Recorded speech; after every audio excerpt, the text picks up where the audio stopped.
Between the Nueces River and the Rio Grande lies a legendary expanse once known as the Wild Horse Desert. In the 19th century, Mexicans grimly nicknamed it the Desert of the Dead, hinting at the unforgiving nature of this land.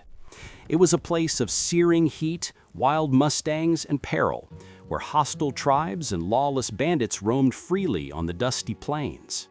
Yet out of this harsh frontier arose the Kenedy Ranch, a sprawling South Texas empire built on grit, vision, and an unyielding spirit of adventure. This is the story of how one man's dream carved a thriving ranch out of untamed wilderness, a gritty, raw, and cinematic journey from war and wilderness to cattle and oil, from family legacy to modern conservation. It's a story that will pull you into the saddle and carry you through 160 years of Texas ranching history, making you curious to hear every last chapter. The saga begins in the mid-1800s on a lawless borderland. This region of South Texas, the Nueces Strip, was a no-man's land claimed by neither the U.S. nor Mexico after the Texas Revolution. Locals called it the Wild Horse Desert, evoking images of herds of wild horses racing over barren flats. But it was far from empty. Comanche warriors, outlaws, and cattle rustlers haunted the mesquite thickets. Every traveler here knew the risks. Scorching sun, scarce water, and violence were constant companions. Few dared to settle permanently in this desert of the dead. It would take an extraordinary kind of pioneer to tame this land, and in 1846, such a man arrived with the U.S. Army, unknowingly poised to leave his mark. In 1846, Mifflin Kenedy came to Texas as a young steamboat captain with the U.S. Army during the Mexican-American War. A native of Pennsylvania, educated in a Quaker school, Kenedy was far from home on these frontier waters. He expertly navigated his steamer Corvette up and down the winding Rio Grande, ferrying troops and supplies through the conflict.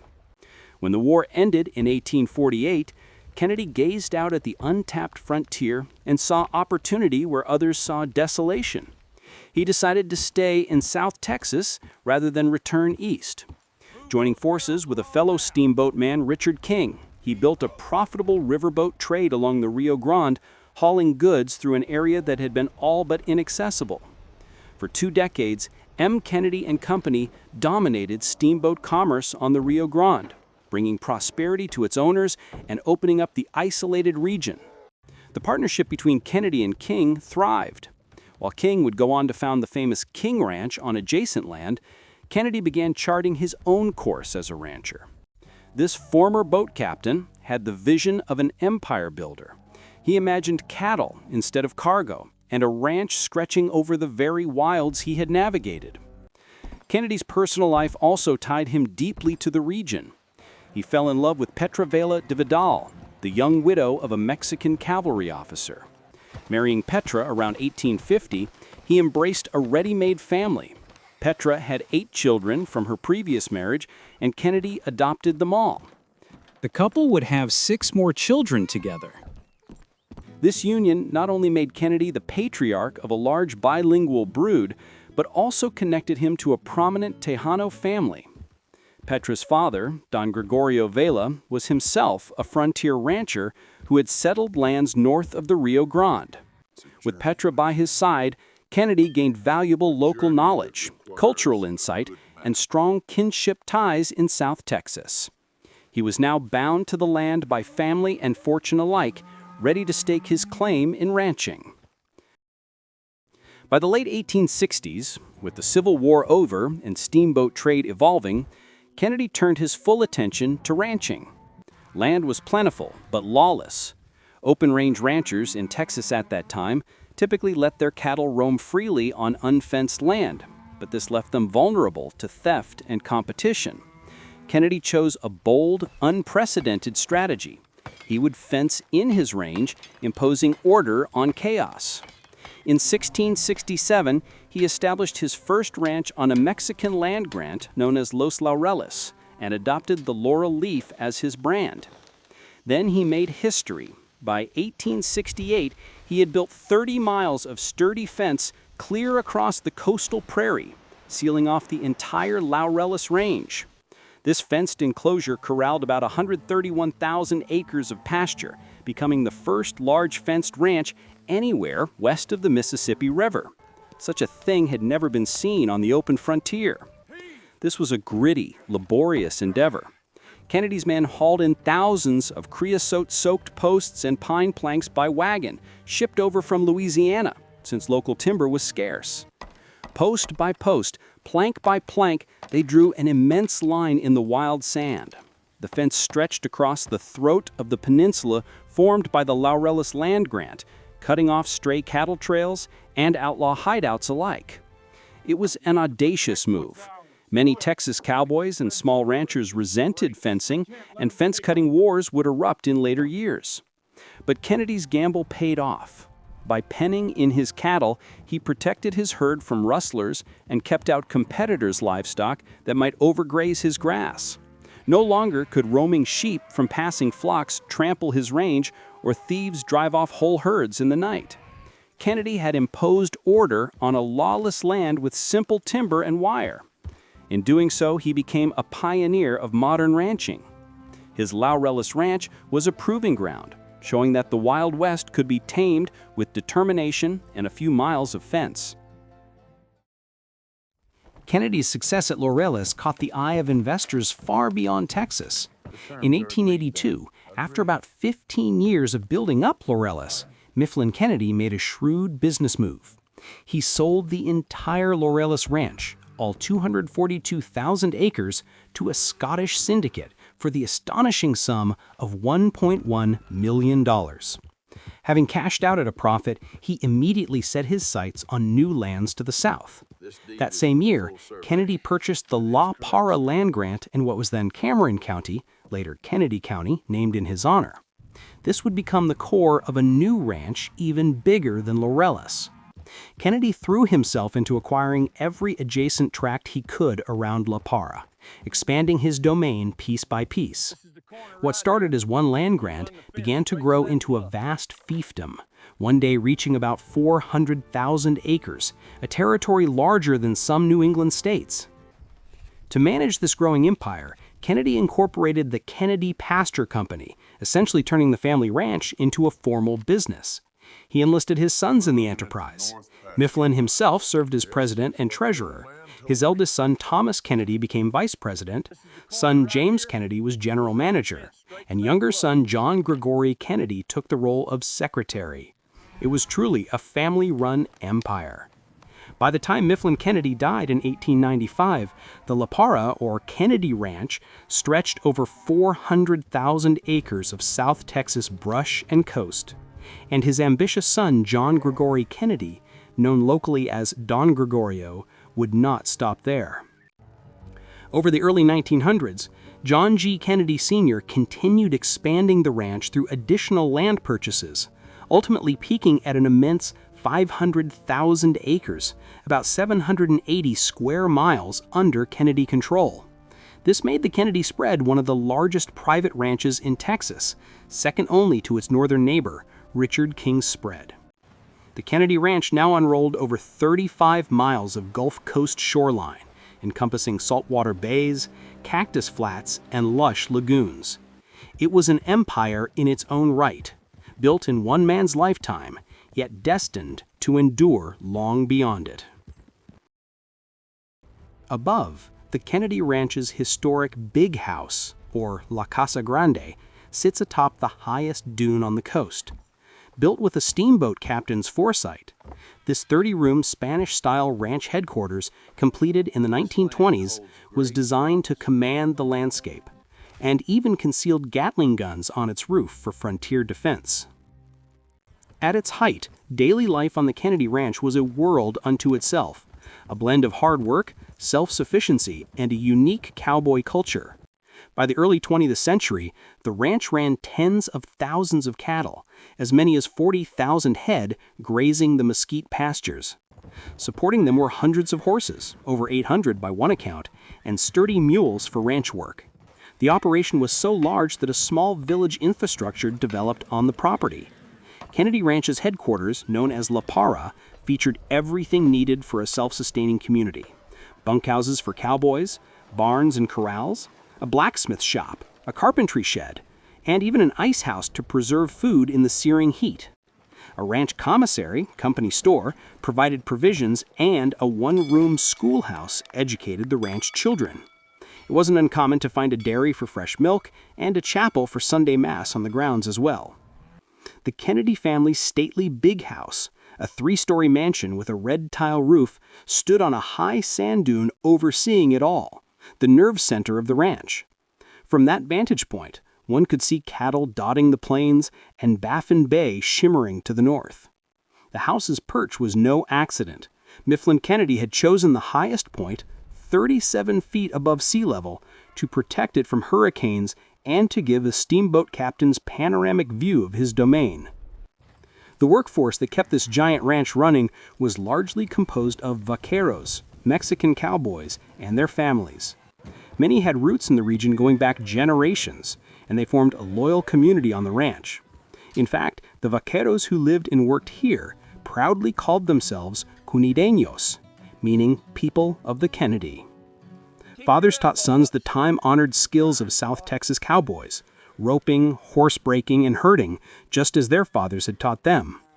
A boy might start as a young teen roping goats and calves, then graduate to taming broncos and managing cattle by the time he was a grown vaquero. The work was tough. Long days under brutal sun, roundups that could last for weeks in remote cow camps, and constant vigilance against predators or storms. But the vaqueros were fiercely loyal to the land and to the patrones, bosses, they served. They lived in simple frame houses on the ranch, raised their families there, and developed a deep attachment to the wild country. 4 generations of some families worked on Kenedy Ranch over the decades. This tight-knit community shared joys and sorrows, baptisms in the ranch chapel, dusty cattle drives, nights of guitar music under the stars, and tragedies like drought or disease. It was a rough, remote life, but one filled with pride. Together, the Kenedys and the Vaqueros built more than a business. They built a tradition.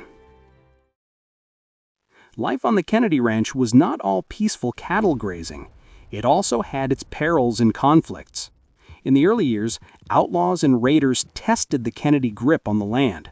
Before the fences went up, thieves could slip in and drive off cattle in the middle of the night, disappearing into the chaparral. At one point, a bold intruder even tried to squat on part of the ranch and start his own operation inside Kenedy's land. Neighboring sheep herders would sometimes graze their flocks onto Kenedy pasture, the sheep cropping grass to the roots and leaving little for the cattle. These incursions threatened the ranch's survival. Kenedy's fencing of Laureles and later La Parra was one answer to these challenges, literally drawing a line that rustlers and competitors were not meant to cross. Still, on a ranch this enormous, patrolling the borders was a constant task. Kenedy's cowboys often had to double as range security, confronting fence cutters or chasing off cattle thieves when they caught them. Beyond human threats, the very environment could turn hostile. Droughts periodically turned the grasslands to dust, testing the herd and the people. On other days, sudden thunderstorms rolled in from the Gulf, flooding low-lying pastures. And always, the isolation of La Parra meant help was far away if trouble came. Kenedy family prepared accordingly. By the time John G. Kenedy Sr. built the new big house in the late 1910s, South Texas had seen episodes of revolutionary spillover and bandit raids from across the Mexican border. The ranch headquarters was designed not just for comfort, but for defense in desperate times. Remarkably, the mansion was outfitted with Gatling gun emplacements on its roof, and escape tunnels were dug beneath it, turning the home into a potential fortress if ever the ranch came under attack. These precautions speak volumes about the tensions of the era. Though there's no record of the big house coming under siege, the fact that Kenedy felt the need to mount machine guns above his family's living quarters paints a vivid picture of the raw edge of the frontier. Whether fending off raiders or simply standing firm against nature's fury, the Kenedy Ranch endured its share of trials. Each challenge met was a story in itself, of cowboys standing guard through the night, of families huddled in storm shelters, of grit and gunsmoke and unbreakable resolve.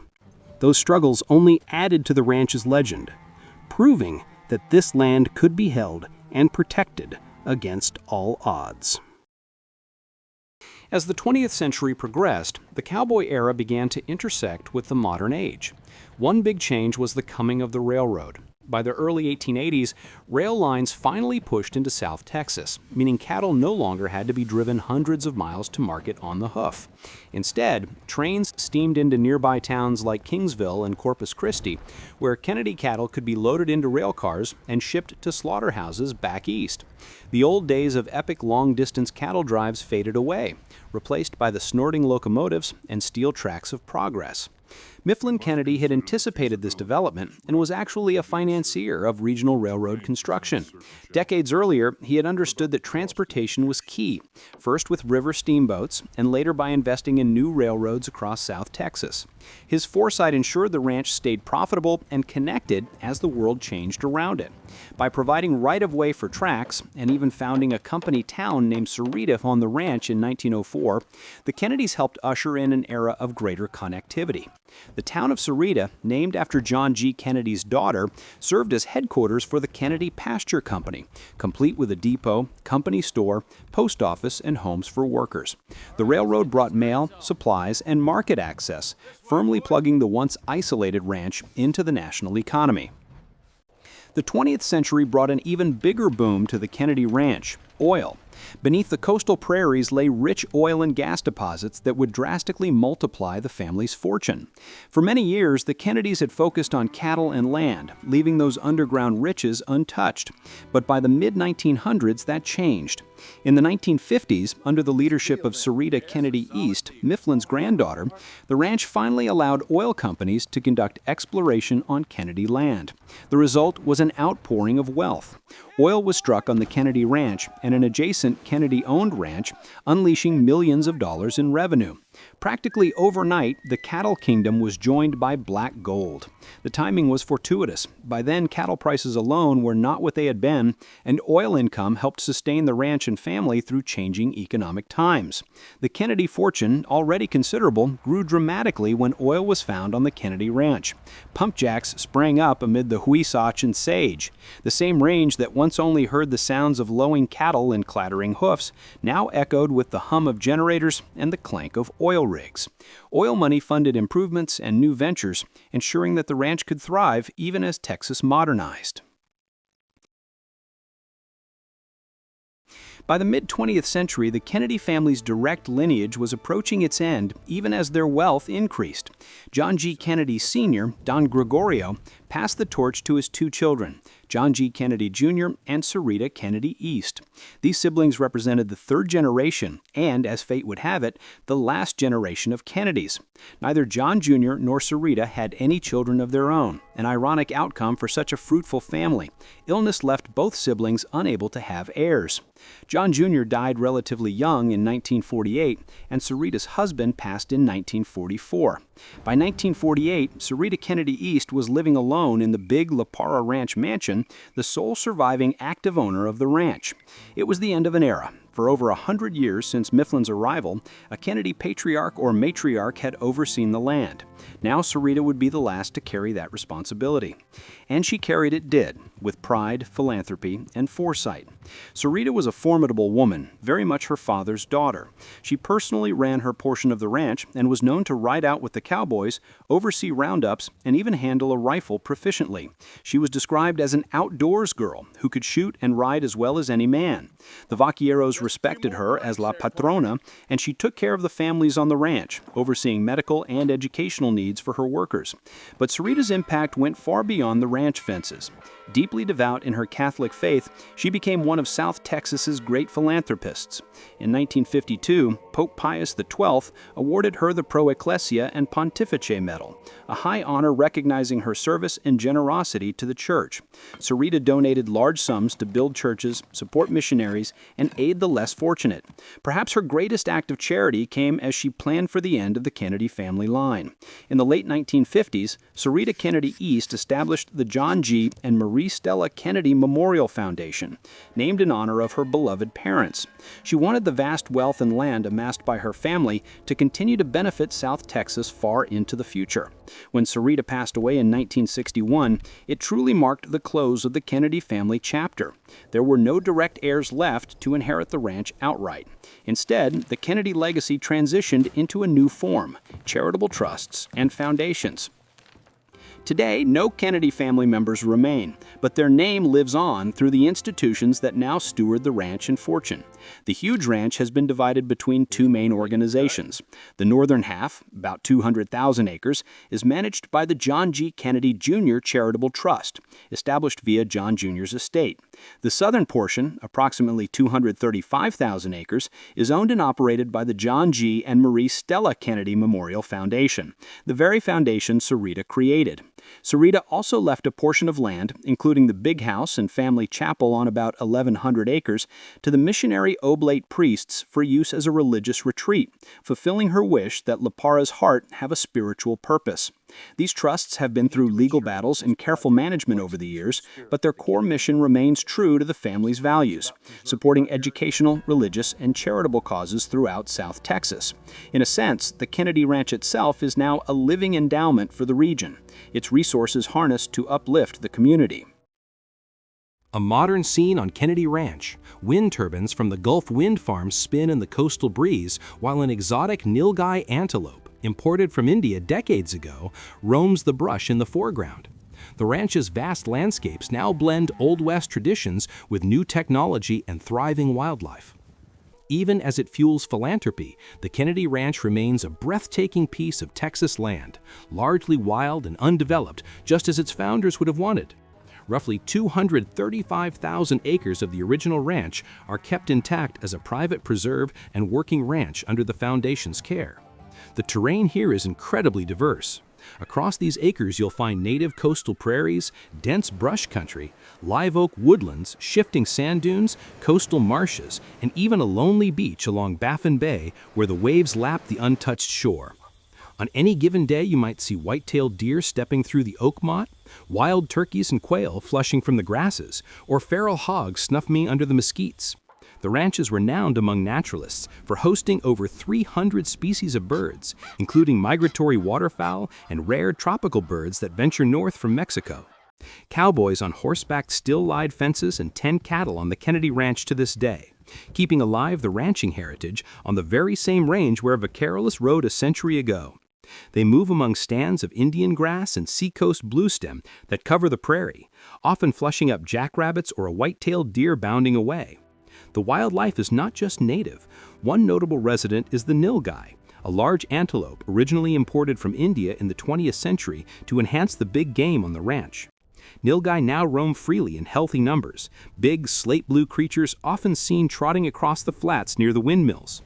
These animals, along with javelinas, coyotes, ducks, geese, and others, make the Kenedy land a prized destination for hunting and wildlife viewing. In fact, in 1997, the Kennedy Foundation Ranch received the Texas Lone Star Land Steward Award for exemplary wildlife habitat conservation, a recognition of how well the wild integrity of the ranch has been preserved. Standing on this land today, especially in the more remote corners, you could easily imagine you've stepped back in time to the 19th century. So little has the landscape changed. Yet modern innovation is also present, proving that tradition and progress can coexist. In recent years, the Kenedy Ranch has harnessed the steady coastal winds to generate clean energy. In 2009, the foundation opened a large wind farm on a portion of the ranch, eventually installing 84 high-tech wind turbines and later expanding to over 100 turbines that now twirl above the flat coastal plain. These sleek white giants quietly produce electricity for Texas cities, even as deer and cattle graze unperturbed in their shadow. It's a striking contrast, ultra-modern windmills rising from land where longhorns once trod, but it reflects the ranch's continuing role in the state's economy. Along with wind energy, the ranch still produces oil and gas, just as it has since the 1950s, and maintains a productive cattle operation. Limited guided hunting is allowed as well, under careful wildlife management plans. All these enterprises, energy, livestock, and recreation, generate income, but not for private gain. Instead, the revenue flows into the Kennedy Foundation's endowment, funding grants for schools, churches, scholarships, and community projects across South Texas. In this way, every barrel of oil pumped, every steer raised, and every kilowatt of wind power produced on Kenedy Ranch today helps continue the family's legacy of giving back. The tale of the Kenedy Ranch is a sweeping story, spanning from the age of muskets and wild mustangs to the era of cell phones and wind turbines. It's the story of Mifflin Kenedy, the steamboat captain who saw promise in a forbidding land and had the courage to claim it. It's the story of Cowboys and Kenedeños, who labored under the broiling sun with lariats and branding irons, turning a wilderness into a working cattle kingdom. It's the story of family, of Petra and Mifflin raising children on a frontier outpost, of John G. Kenedy expanding his father's dream, and of Sarita Kenedy East ensuring that dream would endure beyond the family's own years. There were triumphs, the first fences of the West, fortunes made in beef and oil, and a legacy of philanthropy. There were struggles, gunfights in the shadows, the fury of nature, and the loneliness of the Texas brush. Through it all, the Kenedy Ranch has stood as a symbol of the Texas spirit, independent, resilient, and generous. Today, driving down Highway 77 south of Corpus Christi, you might barely notice the tiny town of Sarita, or the barbed wire fences that mark the ranch's edge. But behind those fences lies a vast and vibrant world, an untamed stretch of coastal prairie where the past is alive. If you listen closely, you might still hear echoes of hoofbeats and distant calls of vaqueros carried on the wind. The Kenedy Ranch, in its quiet, monumental way, invites us to imagine the old frontier even as it adapts to the new future. It remains a living legend, a place where gritty history and hopeful legacy ride side by side, capturing our imagination and refusing to let go until the very end.